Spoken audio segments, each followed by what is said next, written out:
Hi, I'm Uno, I'm Dose. and we are students at Shoreline Community College in the 2025 Biomanufacturing program. And we're here to show you a tutorial on how to build your own glass autoclaving bioreactor.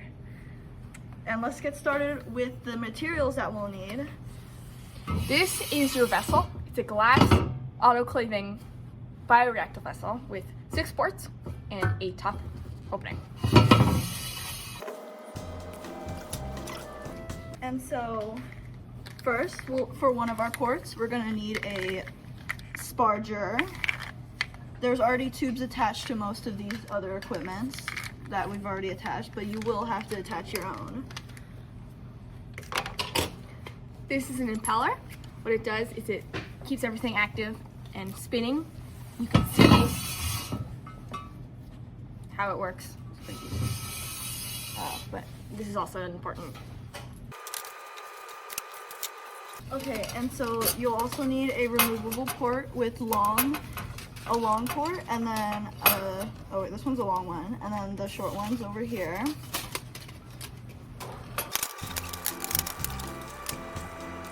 Another thing you're gonna need is a temperature port, or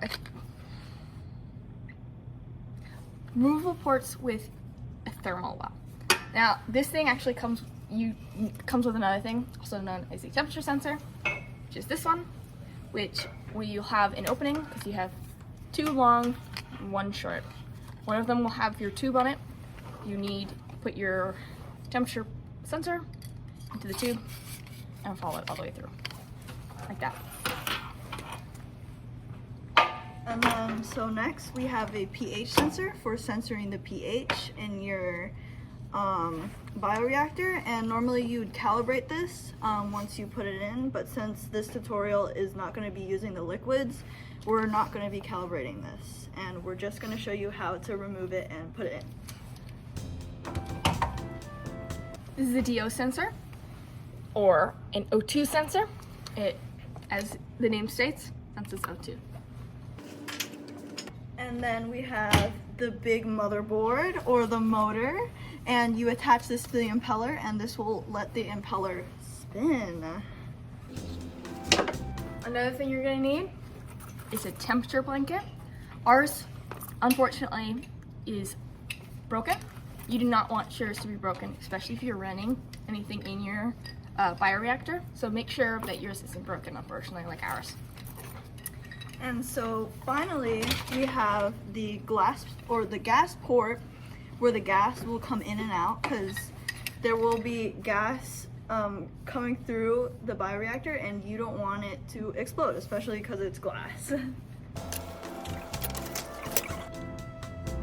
So your first step is, well, obtain your vessel. You find your impeller. It should have floppy flaps, which you can push in to put into your bioreactor and twist on. Make sure it's finger tight and not gonna just fall off. And so now you put on the motor, and to kind of stabilize, you have to make sure that these 4 will line up with the 4 holes here, and there's also little flaps here that will also go into the middle right there. So I'm going to twist this and make sure that it will line up with my hole, and it's a little fidgety, but It might take a little bit because it's a little hard to line up.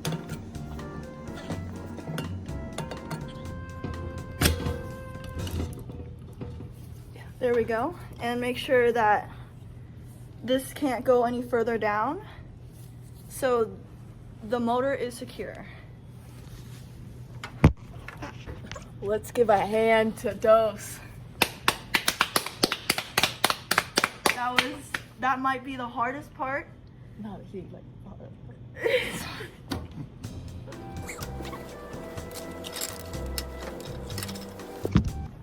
So next we're gonna install the heating blanket. This can be a little difficult because depending on what kind of clips you have. So to install the heating blanket, make sure your text on your thing is facing outward to your unit. And you're gonna want to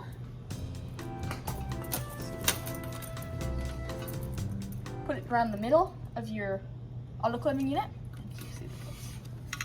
So this is what your clips should look like. They should be open and ready for action. So on your tab, you can see a little opening. You're gonna want to bring it over. This can be difficult depending on how small your blanket is. You're gonna want to put the tip. Oh god, this is hard to do in an angle. And make sure it's in the middle of the bioreactor. Yeah. It will slide down while you're trying to get this clipped on. You'll put the tip like that.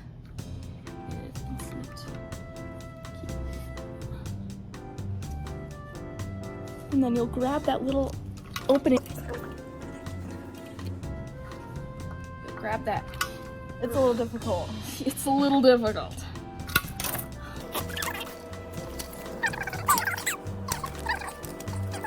So now that you have your finger on your clip, you'll push it over and secure it. Like so. Now you need to do it for however many clips you have left. But we're just gonna do one since that was really hard. Unless I could do it right now. Which I did. That was difficult. Next thing you want to move on to is your ports and mount sparger. For your next step, you're going to need your thermal well with your temperature sensor inside already. This one specifically make sure, as usual, to make sure there is no damages in your O-ring right here, which is a little protection for and to make sure it's secure. This thing, you need to make sure goes to opening 1.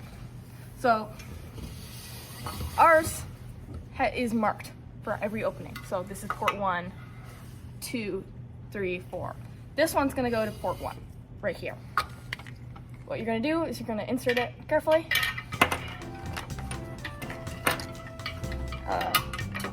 Twist it on to be finger tight, just like the cap.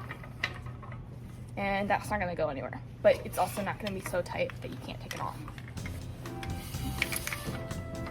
And then so next we have the sparger, and we first make sure that there's no damages to the O-ring or the cap itself. It's really hard to see, but there's no damages. And this one goes into port 2. So port 2, switch it.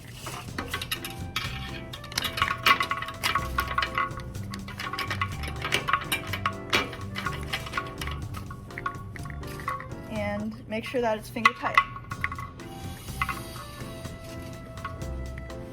The next one is your just in case. This is the one that we introduced earlier. It didn't have anything special to do with it. It's just the 2 longer and the 1 short.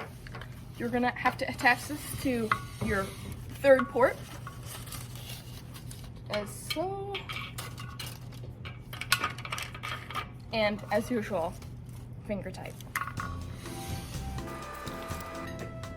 Okay, so now we have the gas port, and sometimes this will be the anti-foam instead, but we have the gas port. So we're just gonna put that into port 5 actually. So spinning this around to port 5.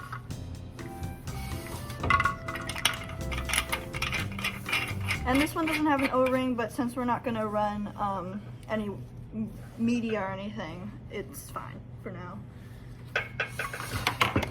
So the pH sensor is actually really sensitive. You don't want to have your bare fingers on the bottom without the cap. We have our cap on because we're not running it, and we also don't want any damage to our pH ring. Our pH goes to 4, which one we skipped. So be very careful with this one because it's glass. Glass on glass isn't very well. Finger tight, don't damage anything. then finally we have our DO sensor, and this will be going into our last port, port 6.